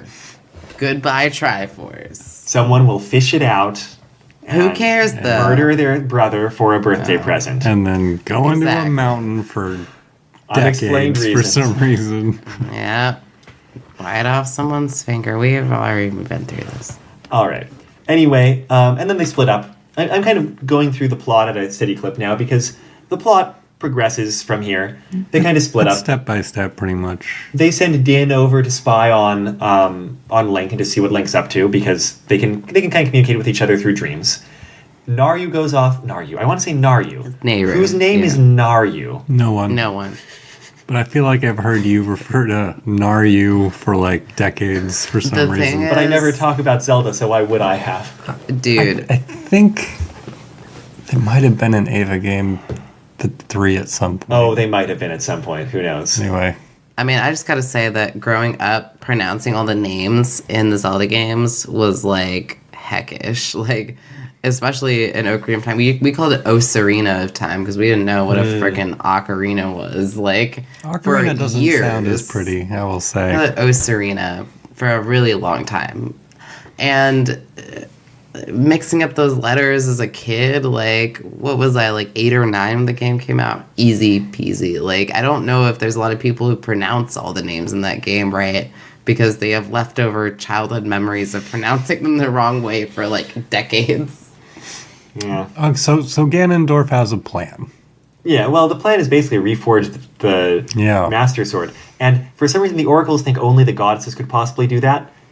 And they just have wrong information. Yeah. Right. It's like, the goddesses didn't even make the Master Sword to begin with, apparently. Everyone forgets that fairies are just around. No one really knows how they figure into the plan exactly. Yeah. But they have their own cool stuff going on. Yeah. And so Ganon goes with Ferrari through an old portal located at his old, the equivalent of his old pyramid into the Sacred Realm. This is Link to the Past material here. And the Queen of the Fairies is in the Sacred Realm. I forget her name. It's Venus. It's Venus, okay. Which I don't remember from the games, her name being Venus. That kind of struck me. Does she have a name? I don't think she did. I looked that up, and there is one. There's a fairy queen named Venus. Oh, there you go. Okay. Well, that was, against my recollection. I kept looking back at my phone as I was reading me, like, is there saying Venus? Like, what? I couldn't remember that. Oh, and by the way, while they're doing this, Nehru, what I was saying is, like, well, guess I'll go bring back the Gerudo race. Right. Meet up with you all later. She sort of has a half measure, too, about it, but, like, I appreciate it, I guess. I mean, I kind of appreciate it. It's a show of goodwill, but also you could wait until he gets the job done to actually do that. Yeah. I feel like... Feels like it kind of be necessary here now for this thing. You've got the best powers. they're all like, hey, Ganondorf, you got this. Okay, boo, go take care of it. Yeah. But her solution is to go back in time to find a female Gerudo who is going to die anyway. Right. Bring her to the future and let her live. One female Gerudo. So that she doesn't mess with the timeline, I guess. Also, how is that supposed to recreate the... Adam and Eve. I would want my money back if I was... End of story? No. If I was Ganondorf, I would be like, you call this bringing back the Gerudo race? Like, this, you brought back seriously. a Gerudo. Like, also, I'm like... Or some sort of weird Like, he literally has to have sex with her. Yeah. Like, that's what this fairy is like, or this, not That's fairy, Neighbor's plan. whatever. Well, maybe she's already pregnant. Sure. Great. Yeah. And then what? Then sex. And, No, they have a baby, and then what? Well, let's... Then more sex. I don't want to talk about this anymore. Let's say that they're all human, so there can be some Okay, I'm sorry. other people than Ganondorf or the baby or the mother. Moving on. We can It's set just this so weird aside. to me that the text uses the word human to refer to like Gerudo and Hylians as Because if they they're very like explicitly have no one called humans in The Legend of Zelda games. yeah, there's right? no humans. There's a lot of Like, room there. But they keep using the word human, but it only refers to like Hylians and Gerudo. Because I guess that's how the author interpreted those things, as if those were like the humans. But they still have pointy ears. I'm done. By the way, they use the archaic tongue to cast spells, like to open that portal, and I hated it. I'm just Wait, what's the archaic tongue again? it was like thou. I don't know. Oh, right. O thin veil that separates worlds, part now for one who hath sheared thine bindings. Release thy hold upon reality and allow the forces of this world to mingle with the next. Part for thine master, O fractured veil. I mean, I'd be down with like actual Old English in one of these fanfics. Okay, Like, you wouldn't be able to read Old English. That would be I the know. point. That's why it would That'd be cool. Awesome. I Yeah. mean, what you're talking about is Middle English. No. which- I think Taran means Old English. You want to hear Old English? Because Like I don't Germanic. understand the connection between that and Old English, but alright. I just want it to be different. That's You what just I'm want it to be saying. Old I English. just don't want it to be Like written like Beowulf. faux, like Yeah. Instead of like just thee and thy and call it a day. Yeah, I mean, fair, but we could write it in Middle English, like, because that's what they're going for. Like, Old English Look, would literally I be will something you accept- could not read. I will accept Middle English Okay, That's fair. thank you. when you I'm just write a saying. fanfic. Old English doesn't have the and thine in it. I don't want it to. Oh my god, you're just asking for it to be written in a different language, and I don't Yes. know why. Can we compromise on Harry Potter Latin? No. Yeah. Okay. So they go to the Sacred Realm. They go to the Fairy Queen. It takes a little while to get there, I guess. And the Fairy Queen is just like, hell no, I'm not going to help you, Ganondorf. I remember some terrible oppressions. And his response is to threaten her. He's like, oh yeah, well, if you don't help me reforge the Master Sword, I will poison the rivers and destroy all your people and, like, never end my vengeance. Because he's still Ganondorf, after all. And then Furore steps in. It's like, She's like, also... like, it'd be best if you did this, because Link will come and kill you too if you don't. Right. Ganondorf's like, diplomacy. Didn't think of that. Well, you need a good cop and a bad cop, Right. right? Yeah. Oh, also, we mentioned Ganondorf's whole motivation for doing this in the first place. Ganondorf's? Yeah. Yeah, to bring back the race. It wasn't just that. What else? Wasn't he supposed... There was something else he was going to get, right? No. I don't think so. Oh, maybe I'm wrong. Though they do give him their own like charms or whatever, Yeah, I suppose so. which Totally Which thought there are, was- I think, No, items from... we don't know why they matter. Like, I think it's items from the Oracle games, maybe? I don't remember. yeah. Nah. But while he's at it requesting reforging the Master Sword, he's like, also make it a badass two-handed sword Yep. that fits my large in hands. one day, In one like day. reforge and reenchant it, and at least it's not permanent. Like, I do like that the Fairy Queen's like, fine, and she does it, and she comes back and she has like a, badass two-handed Master Sword. She's like, this thing's gonna fall apart in like 3 weeks. it's like good Yeah. enough.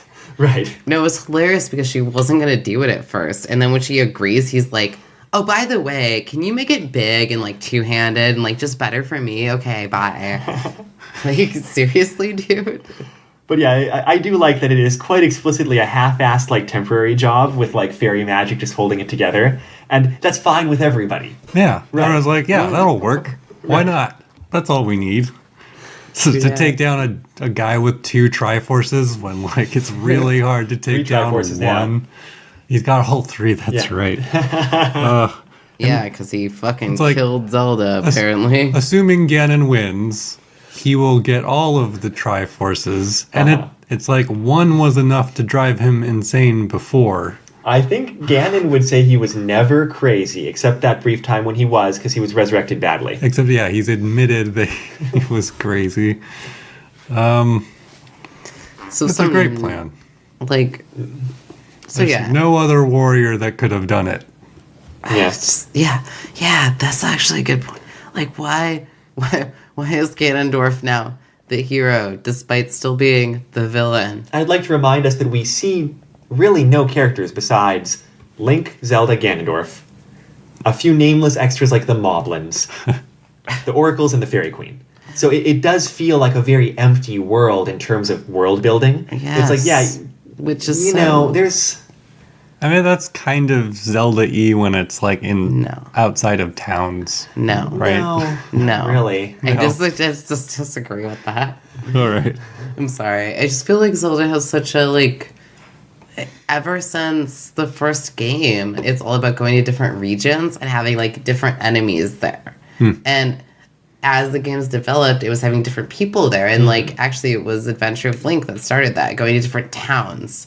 You know, your different healers and your different people, and they talk slightly different, you know. And sometimes it's like I the am warriors. error, you know. It's like Link the Past opens with you following your uncle, who's like a cool knight guy. And like I remember in one of the Oracle games, they like kind of overconfident sword person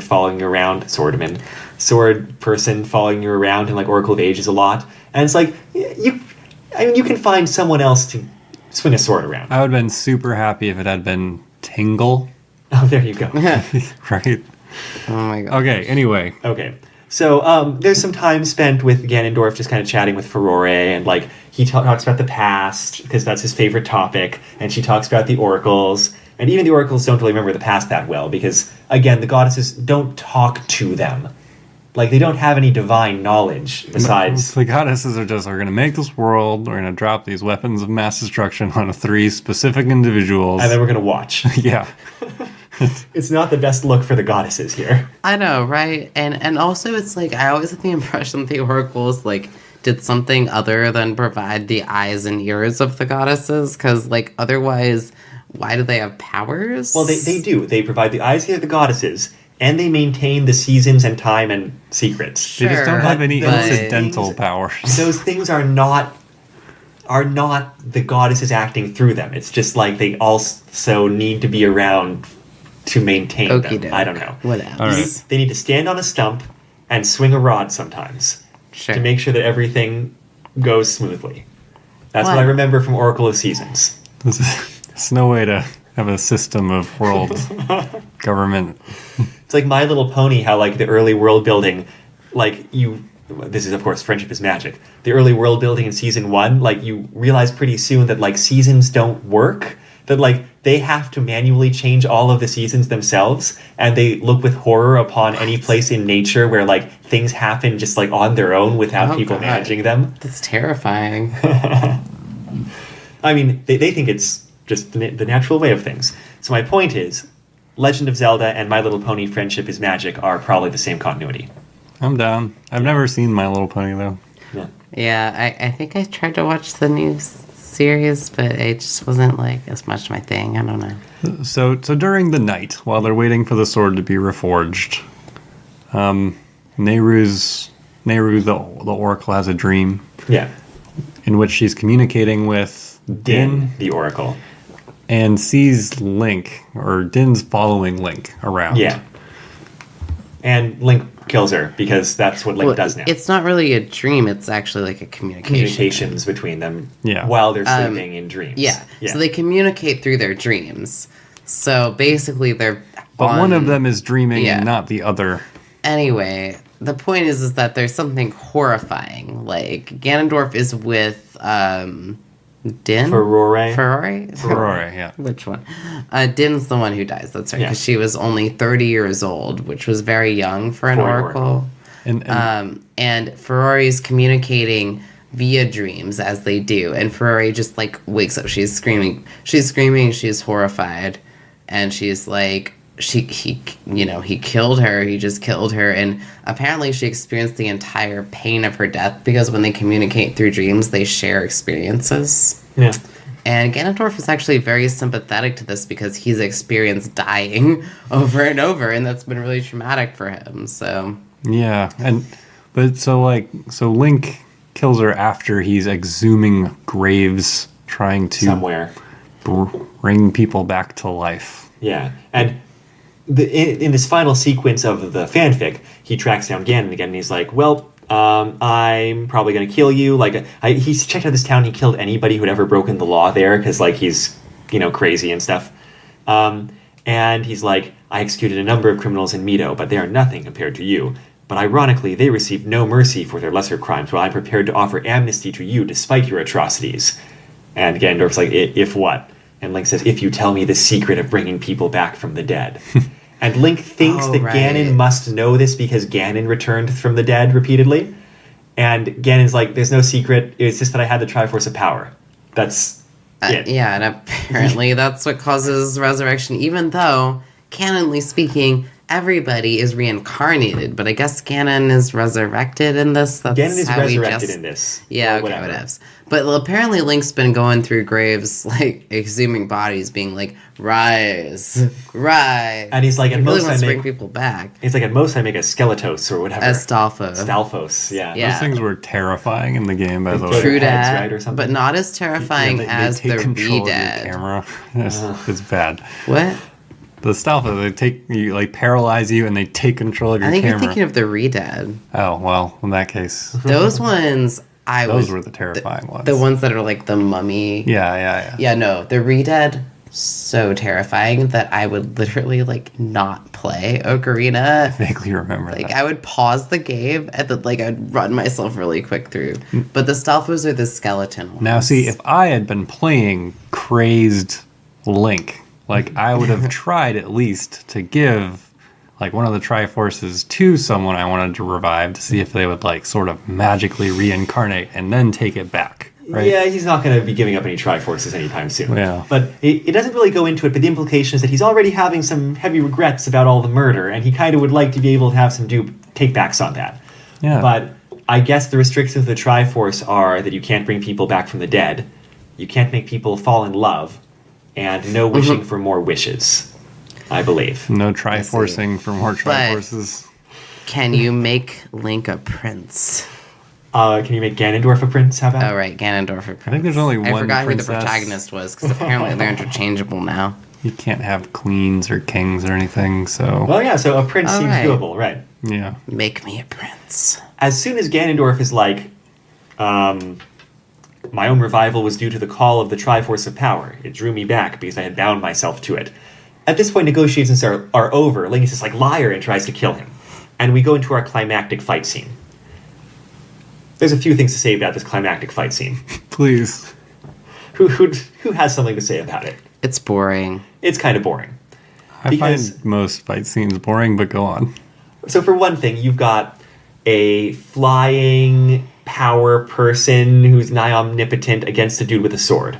And so really Yeah. the only kind of action that can happen is that, like, Link shoots energy and From range, from yeah. range, and Ganondorf tries to close the range and attack him with a sword. Which is actually like exactly like the boss fight, except roles reversed between Link and Ganondorf in Ocarina of Time. So there you go. Except at no point does Ganondorf spin around in a circle all at once, unfortunately. No, not really, yeah. But it really mirrors the repetitiveness of those fight scenes, but reading it is so much less interesting than like trying to like time your sword slashes. And it's even more mirroring the actual fight because Furore is taking kind of Zelda's arrows of light role from That's that true. fight Yes, scene. yes.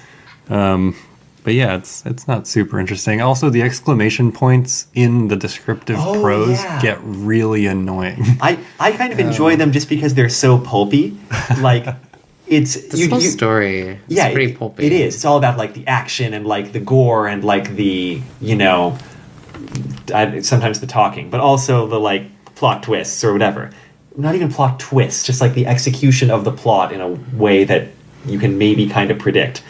But yeah, you have all these things. Before I can do anything, a bolt of lightning slams into his side, arcing from the hands of Furore! And it's like, even when you're writing in first person, having descriptions with my exclamation God. marks is so unusual in prose. Y'all, I liked it at first. I listened to this. I didn't read it in text. I'm looking at it right now, and I am like, I don't know how. There's so many. Like every sentence is ending with an exclamation point. It Only feels during so these kind of like wrong. fight scenes. I know, but like, why? It's like Because it's exciting. I leap back and unleash my spells, seeing 4 bolts of black energy raging at him as he flies by! Exclamation point! Okay, so I Like, guess he shoots some energy what? bolts too. But it's just like it's energy bolts and it's swords. It's so much. No, but they're not necessary. Like their description. They're, Oh, yeah, well- okay. I'm done. Ganon has some cool magic. I don't know how much of it he uses, but I like the idea that like he can still use magic against something empowered with the most magical artifacts on the planet. Most Like, magical magic. Exclamation point. And yeah, they seem to be kind of not evenly matched, but like he seems to be in the same punching like weight class as Link. yeah. Even though Link has 3 Triforces and he has 0. And I guess the Master Sword's supposed to be a really cool sword. No. And he's supposed to be a real badass. But, yeah. you know. But, Taran, can you bring us into how this fight scene ends? The text, the quote here says, "He lunges, and another lightning bolt from the Oracle of Secrets slams into his side. I see my opportunity and I seize it. As I bring the Master Sword down before me, it cuts into his extended right arm and slices through his elbow cleanly. Link's illuminated eyes go wide with pain as the hand that bears the mark of the Triforce falls away. He's helpless." For a hot second, and then the mark of the Triforce reappears on his forehead. And I'm like, oh, so it can't be that easy. Yeah. Like, right? Right. Right. In theory. And then... But you know what? And I like this. You know, he hesitates for a moment, maybe. So then Ganondorf slices him in half. First, he cuts off his head where the mark of the Triforce disappeared. And then he slices him in half. Yep. And so the moment where you thought this would have to be resolved by something other than cutting someone in half with a sword, there's that brief moment where it looks like you'll have to do something more clever, and then no. It's just, nuts. It's just you kill him with a sword. Like, it's nuts because there's so much description of the fighting, and you have, like, 0 investment in Link because he's not even a real character except being, like, possessed by madness. Mm-hmm. And Ganondorf is just like, I'm all butthurt about something, and apparently my people were wronged, even though I've also been a totally shitty person, too. And my goal is to get my people back, which is a fair goal, but I'm also kind of an asshole. So who do you care about here? And yet, fight. It's so distressing. But here's the thing. It's so satisfying because I it's don't the agree. first time you have a fight scene that resolves with the fight instead of some like, oh, you've bested me, but now it's my second phase, or oh, this other person comes in and saves the day at the last moment. Like instead, they just fight and Ganondorf wins. You have destroyed my physical form, but I will, now you must seal me away. It's like, no, you just killed Link, done. But it's also like very distressing because Ganondorf does win, and Ganondorf is still the villain. Like, I know that the author is trying to paint him as not the villain, and Link's supposed to be the villain now because he's gone mad. But Ganondorf isn't even really that sympathetic. He's an anti-villain. And so here's the thing that happens after this. Yeah, whatever. It's pretty short after this. The Yes. Triforce, manifests itself because it's no longer bound to a person. And they're like just hovering there brilliantly, being golden. Once I said that there was no reason for me to fight anymore. Time had won the war that I began. Sheikah, Zoras, Gorons, Kokiri, and Gerudo had fallen. Most were gone from this world completely. But no longer. The Gerudo live once more. The Kokiri have not all died out. Hyrule has been shattered and the bloodlines of my ancient enemies erased. The world has been saved. All that remains is for a leader to come forth and usher in a new age. I reach out to touch the Triforce and pause. I stop, my fingers inches from the relic, and muse. Unless... And then, obviously, Furore, what does exactly she do? She runs him through. Stabs him in the throat? Stabs him in No. the Through the- Stabs through the ribs. chest. She runs him through I think up through his heart from under the ribcage. And, she says, I'm sorry, Ganondorf, I can't let you have the Triforce either. And he says traitor and die, and he almost like tries, and he almost kills her, but decides not to. Yeah, doesn't he realize that it was actually like reasonable? It was super reasonable. It's like, dude, just don't almost touch the Triforce then. Like, take a step back from the Triforce. Yeah, Like, but like he literally is like, oh yeah, that makes sense. Well, I get it. he realized that, and he decided Yeah. not to kill her with his last burst Yeah. of power. But it's like, of course she was gonna do that. Like, Yeah. that was the responsible thing for Ferrari to do there. Yeah. Yes. It was fine. It was And good. so, end Yeah. of the fanfic. Link is dead. Zelda's dead. Ganondorf is dead. Everybody's dead. Except for that Gerudo lady from the Except past. there's a last scene thing Yeah. with the Gerudo lady. yes. And, it's like, oh, well, it's kind of weird how, that blue-haired woman came out of nowhere and saved me from dying. And, like, I guess I'll go try to find my way out of the desert. And, she gave me a map, and I'll follow it and see what's over there. But to some extent, I was like, wait, what does it matter? It's one Gerudo. Yeah. Like, Ganondorf just died. There's not even, like, the tension, the, like, weird Piers Anthony type. Now that we've got two of them, we can, make some more. Like, there's not even that anymore. It's just like, well, you're going to have an interesting life, I guess, because you've been transported to the future, but you're not exactly a dangling plot thread that, like, has any, ongoing relevance, right? I remember in the Ava game 3, I tried to come up with some like justification for how the female Gerudo like continued to exist despite the fact that they had a once every few generations had a male Gerudo, and I think it was something involving dittos. Great. Well, I don't know actually how to follow that, to be honest. That's a conversation killer It's there. a weird game. Now, to be fair, most people were actually descended from Pokemon, right? Yeah, all the Of course. like Gerudo were ground type. Still Pokemon. creepy, but Dittos are always creepy, Yeah. so it's Yeah. fine. No, Wait, it's not. what were It's the not fine. Anyway, Then we have a last 2 paragraphs. yes. Do you want to take that, Tori? Yeah, I mean, I will say, we covered, like, the new Gerudo's just kind of wandering around adventuring, so I feel like that's, like, kind of, like, a nice lead-in where you're like, oh, a new hero emerges, this Gerudo woman, that sounds so interesting, what's her adventure? She's, has remembrances of what's happened, etc. But then we get another, page break, and we get 2 more paragraphs, and it's just this, it says, in an ancient structure, the Triforce waits. The Elder Palace was once known as the Bastion of the Goddesses, the Citadel of Time, and 100 other names in a dozen different languages. All those names have been forgotten, and it is simply called the Grand Palace now. Once, it teemed with guardians, but they lie dead at the hands of a hero who has also fallen. The Triforce waits, knowing others will come. Bonds centuries old draw at it, as well as bonds yet to be made. It waits patiently, for it is whole. It cares not if it shall be whole or if it will be shattered by the rival claims on it once more. It is whole, and it is patient. Ellipsis. So you're like, what evil is a Triforce gonna rot here, right? Yeah, it's like, hella ominous Triforce. it does. super yeah. ominous. Like, what? I didn't think the Triforce was supposed to be, like, fucking evil. Feels like that heavy metal green ball. Did anyone ever? No, never mind. No. In heavy metal, I know what you're talking about, yeah. Why is it the Grand Palace now? Like, isn't it in ruins or something? I don't really know. well, what this- whatever. Rebuilt, whatever. Continuity It's questions, generation. not a big deal. And so, that's the fanfic. Yes. Fanfics. It's kind of a quick ending, actually. It's a weird ending because you have an interlude of the new Gerudo woman navigating her universe, and then you have what seems like a totally separate ending about the Yeah, it's got Triforce. 2 epilogues.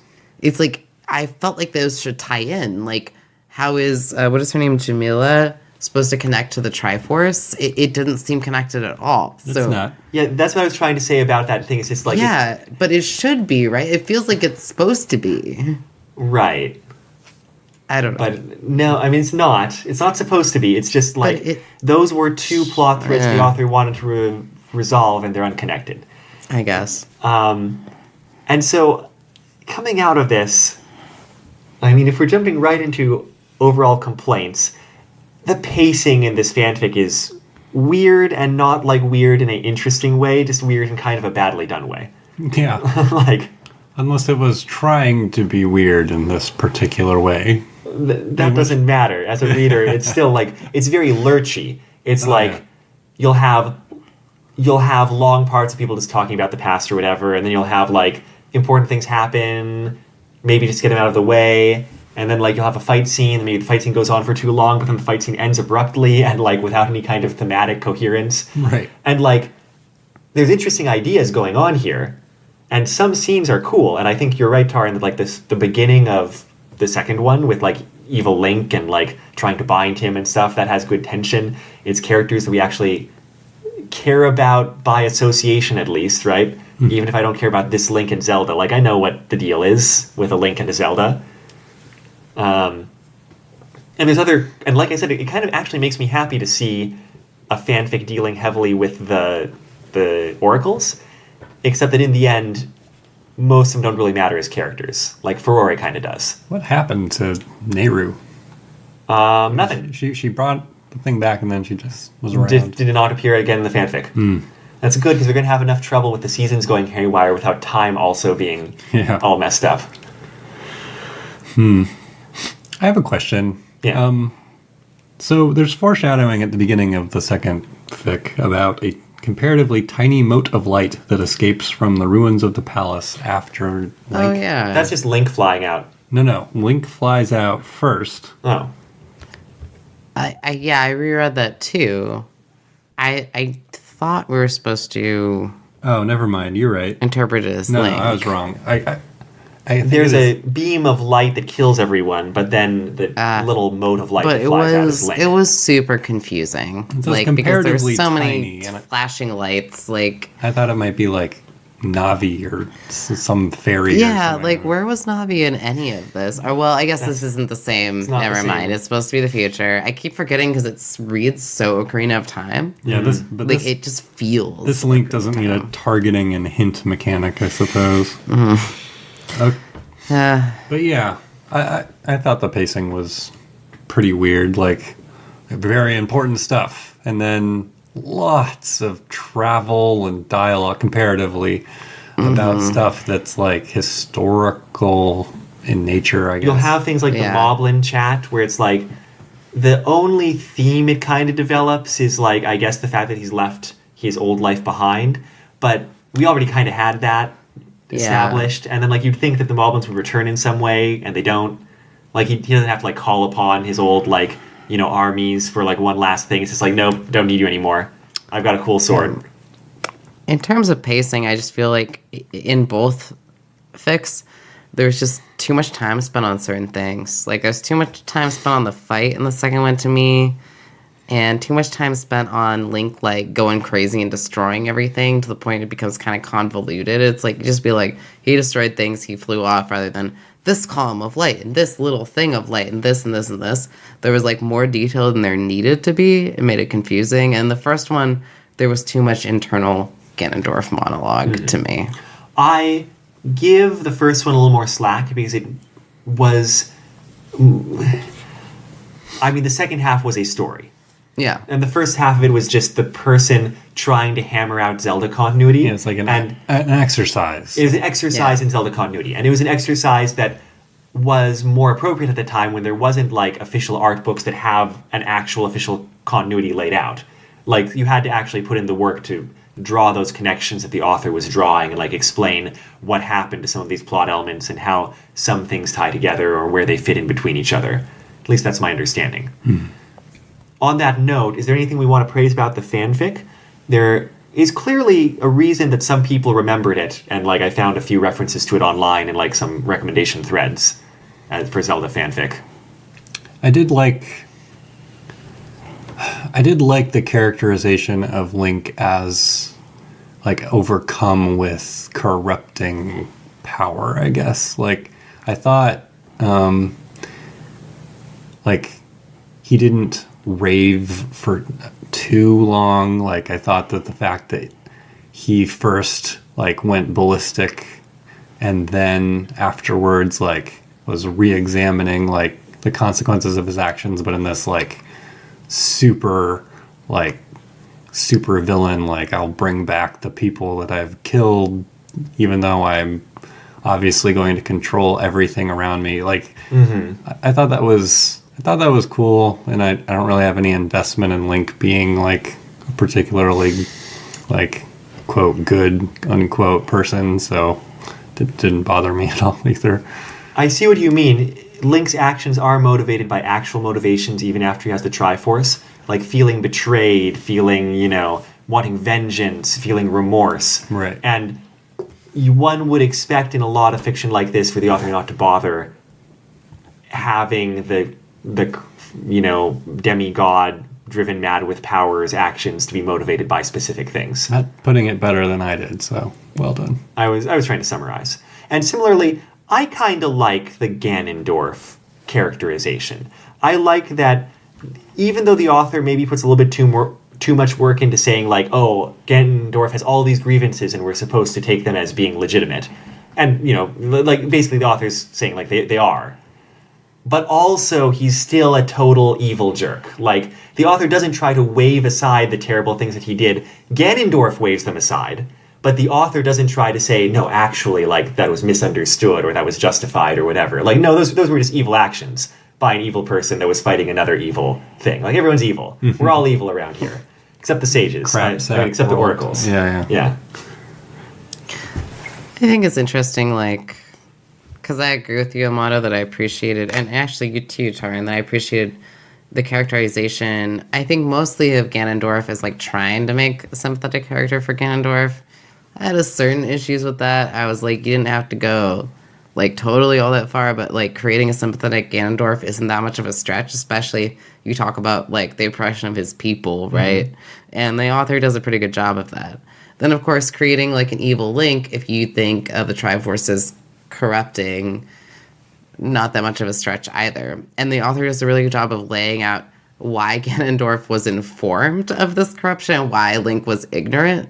Like, basically, that Ganondorf had the memories and Link didn't. Right. They don't really explain actually why that happens, but they lay it out that that's the case. And that makes it work. It totally makes it work. And you could even envision that as a continuity. So I think they feel like they worked really hard to tie things together and, like, to bring in elements of all of the games they'd played, too. Like, to bring in the Oracles was really interesting, and bring in Ganondorf as a character. I feel like they worked really hard to create something that was complete, and I feel like it was fairly successful, even if a little weird. They successfully integrated a lot of elements. That's a good point. The continuity work is solid, and that probably is a reason why people remembered it. I think more so than like the individual characterizations, which are not that memorable. I mean, maybe if you're kind of younger and you're like, whoa, maybe what if Ganondorf wasn't the bad guy all along? Maybe it could make more of an impact on less jaded readers than us. But I think the continuity work does, stand out by the author. Yeah. And my favorite part again was like Zelda seemed very Zelda-y, like mournful, but like ultimately is doing what has to be done, and tries to talk it out and can't, so she has a bunch of like other wizards like in hiding while she's having an emotional conversation. It's like, yep. Zelda was definitely the best characterized to me, for sure.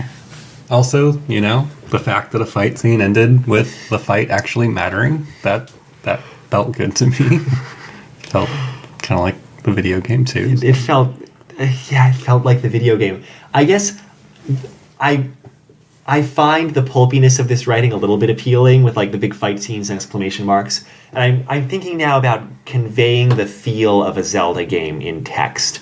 And like you can't go down to the micro level, right? You can't go down to the breaking of pots and like the fighting of individual like, enemies, or like moving through rooms of a dungeon, because that's just the worst in prose. Too tedious. Though, if Ganondorf had been like breaking pots while fighting Link to get hearts, I would have been so happy. That would be amazing. And so I think to get the feel of Zelda, the author went in the right direction, which was ramping things up into more like anime levels of like, weird powers being thrown around and like pulpy magic blasts and stuff. Because all that stuff is in Zelda. And like, it's not highlighted in the video games because they're a different medium. But like, it seems like it felt Zelda-y, like you said. Yeah. Now, next week, our fanfic has yet to be decided, but I think we're going to be trying to have another guest on. We may be going back into some light Harry Potter reading, a little bit of Harry Potter for our palate again. Maybe we'll get some spells in an ancient language, just like Taran wanted, except for some reason Latin doesn't satisfy you. Dracaris. For Tanu, for Tigumar. Is that about right? I think it's Ortano for Digyama, but Ortano for Diguma. No idea what you're talking about. is that Neverwinter Nights? Neverwinter Nights. Oh, really? Yeah, it's like there were only like 2 spell incantations How do y'all remember that? because you heard it like so many times. I know, but I only remember. Oh no, I was thinking of. I only remember like what the characters say when they like interact with each other. Back when voice acting was novel. Yeah. That's true. Was it Then you just Neverwinter mute it. Nights where they had the miniature giant space hamster? Anyway, That or was it Baldur's Gate. Baldur's Gate. Yeah. Okay. Yeah, I'm getting them mixed up in my head.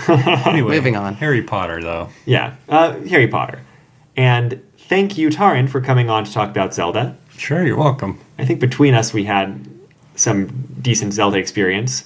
Or it's more like Tori had good Zelda experience, and then between you and me, Taran, we were an acceptable second person. Yeah. Y'all was good. You remembered things I didn't remember. I still I don't have a Switch. I wish I could play Breath of the Wild, It just looks so good, and it's been years since it came out. Breath of the Wild is on the Wii U. It's on the Switch, too. I know. That's true. But I don't have a Wii U either. Okay, well, you said the Switch. So I don't have a Switch, but you can play it on my Wii U. I don't have that much time, but Okay. thank you for the offer. Anyway, You gotta fly back to Georgia in a couple of hours. Couple Right. hours. No. he's joking. Because it was an extension of the joke we made early on about flying him in for the podcast, remember? Oh, right. It's a okay. callback. Yeah, that was a joke. What's a joke? What is a joke, just in general? I think I need some clarification. I think we need to cut this part out. You're a joke. I'm a All right. joke. Next, this fanfic, yes. This week was episode 38 of Retro Fanfic Retrospective, Reflections 1 and 2, by Uncle Pervy, written in 2001 and 2002, and based on The Legend of Zelda. You can find links there, I think, at bit.ly/RFR Reflections and bit.ly/RFR Reflections 2. But I need to work out and see if I can point those to the actually presently hosted versions of the stories rather than the Wayback Machine. The intro song is The Weekly Fare off of the album Popey's Incredible Adventure by Komiku. The outro song is Run Against the Universe from the same album. You can find this album and other works by Komiku at loyaltyfreakmusic.com. You can find our website at retrofanficretrospective.podbean.com or bit.ly/retrofanfic. If you have questions, comments, or thoughts about the episode, contact us on Twitter at retrofanfic, on Facebook at retrofanfic, or send us an email at retrofanficretrospective@gmail.com. You can also leave comments or reviews on Apple Podcasts or the podcast program of your choice. I'm Amato. I'm Tori. I'm Taran. We're just 3 Earth life forms trying to be nice to each other. Until next time, take care. Hey. Well, excuse me, princess.